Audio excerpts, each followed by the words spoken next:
নমস্কার বন্ধুরা, আজকে আরেকটি নতুন ভিডিও আমার এই চ্যানেলে নিয়ে আসলাম। সেটা রানী রাসমণির বসত বাড়ি, বা যেটাকে বলা হয় রানী রাসমণির মহল। তখন উনি যে একটা বিশাল সাম্রাজ্য বিস্তার করেছিলেন, সেই সাম্রাজ্যেরই একটি এখনও তার নমুনা রয়ে গেছে কলকাতারই ধর্মতলার খুবই কাছাকাছি জানবাজার এলাকায়। তো এই যে মহলটা, এটাও রানী রাসমণির হচ্ছে মেজ জামাই অর্থাৎ ব্রজেন্দ্র নারায়ণ ওনার এই মহল। এখন এই মহলটা ব্যবহার করা হয়। আর এই মহলটা, এটা দুর্গা দালান। এখানে এখনও নাকি পুজো আর্চা করা হয়, দুর্গা পুজোও কিন্তু হয়ে থাকে, এছাড়াও অন্যান্য পুজোও হয়ে থাকে। কেউ কেউ হয়তো এখানে থাকেন ওনাদেরই বংশধরেরা, যেটা আমি জানতে পারলাম। তো একেবারে এটাকে সেইভাবেই কিন্তু মেনটেন করা হয়েছে। আর গোটা এলাকায়, ধর্মতলা এলাকার জানবাজারেই এই যে একটা ঐতিহাসিকই বলা যায়, যেটা ইতিহাসের সঙ্গে তো এটা জুড়ে আছে। তো এই নিদর্শন কিন্তু আপনারা আসলেই দেখতে পাবেন, আর একটা অন্য রকমের অনুভূতিও তার সঙ্গে পাবেন।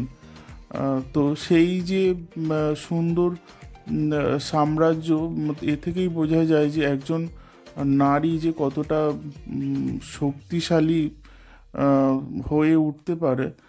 আর সেই সময় কিন্তু ব্রিটিশ শাসনাধীন ভারতবর্ষ। তো সেই ব্রিটিশদের সঙ্গে চোখে চোখ রেখে যিনি সাম্রাজ্য চালিয়ে গেছেন, তার প্রজাদের মঙ্গল করে গেছেন, এমনকি গোটা অঞ্চলের যথেষ্ট উন্নতি সাধন করেছে।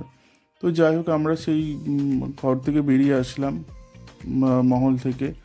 তো এখনও কিছু কিছু কিন্তু আছে মহলের, বেশ কিছু সুন্দর কিছু কিছু মহল। এই যে মহলগুলো কিন্তু এখনও সেইভাবে ব্যবহার হয় না, দেখে তো তাই মনে হলো।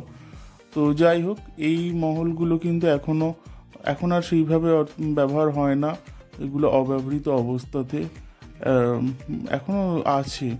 গাছগাছালিও অনেক গজিয়ে গেছে, বড় বড় গাছ।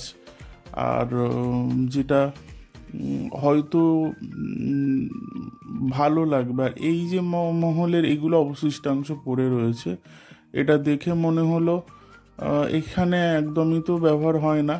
তবে হ্যাঁ, নিচের যে সমস্ত কাছাকাছি যে নিচের তলাগুলো আছে, এগুলো কিন্তু ব্যবহার না হলেও এগুলো দোকান হিসাবে ব্যবহার করা হয়।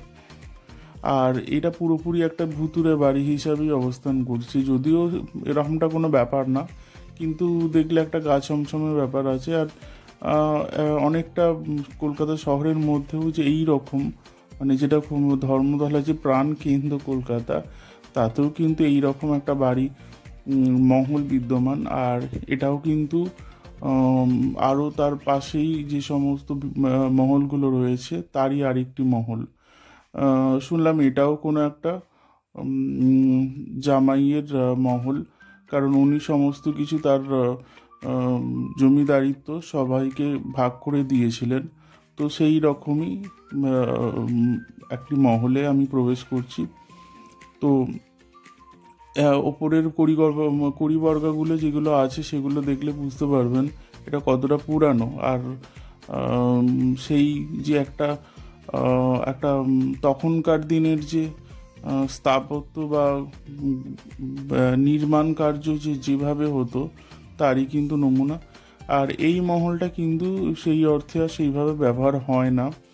এটা গাড়ির গ্যারেজ হিসাবে এখন এটাকে ভাড়া দেওয়া হয়ে থাকে। আর চারিদিকে ছড়িয়ে ছিটিয়ে রয়েছে অজস্র যে সমস্ত স্কাল্পচার।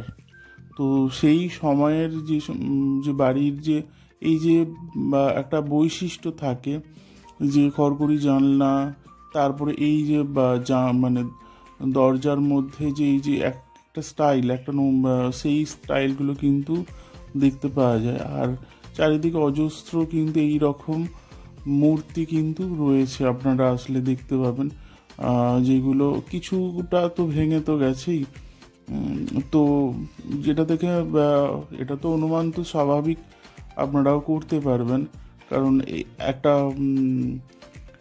সুন্দর বা তিনি যে কতটা শৌখিন ছিলেন এবং তার যে একটা প্রতিপত্তি কতটা ছিল সেটা কিন্তু এগুলো থেকেই বোঝা যায়। প্রত্যেকটা কিন্তু স্থাপত্য কিন্তু এগুলো সব সিমেন্ট দিয়েই কিন্তু নির্মাণ করা হয়েছে, আর প্রত্যেকটাই সুন্দর। আর এমনকি কিছু কিছু মিনিয়েচার কাজও কিন্তু দেখলাম এই যে মহলের, এটা পুরোটাই হচ্ছে ব্যবহার একদমই হয় না। সম্ভবত এখানে গোডাউন হিসাবে এখন ওখানে ভাড়া টাড়া দেওয়া হয়ে থাকে। তো এটা খসে গেছে, অনেক জায়গা খসে গেছে, সেই এগুলো মেনটেনেন্স একদমই হয় না দেখে, তো তাই মনে হলো। আর কলকাতার সামনেই এই যে একটা, আপনি আপনারা ঢুকলেই দেখতে পাবেন একদম নির্জন নিরিবিলি একটি জায়গা। প্রচুর পাখি, তারপরে নানান রকমের প্রাণীরা এখানে আশ্রয় নিয়েছে, থাকে। মিনিয়েচার কাজগুলো কিন্তু এইভাবে কিন্তু খানিকটা আমি নেওয়ার চেষ্টা করেছি। একদম সুন্দর কাজগুলো কিন্তু এখনও কিন্তু অক্ষত অবস্থাতেই রয়েছে, সুন্দর কাজ, চোখে পড়ার মতো। যদি এগুলো যদি এখনও যদি সংরক্ষণের মানে করা হয়ে থাকে, তাহলে হয়তো এখন এটা অনেক যুগ হয়তো রয়েও যাবে।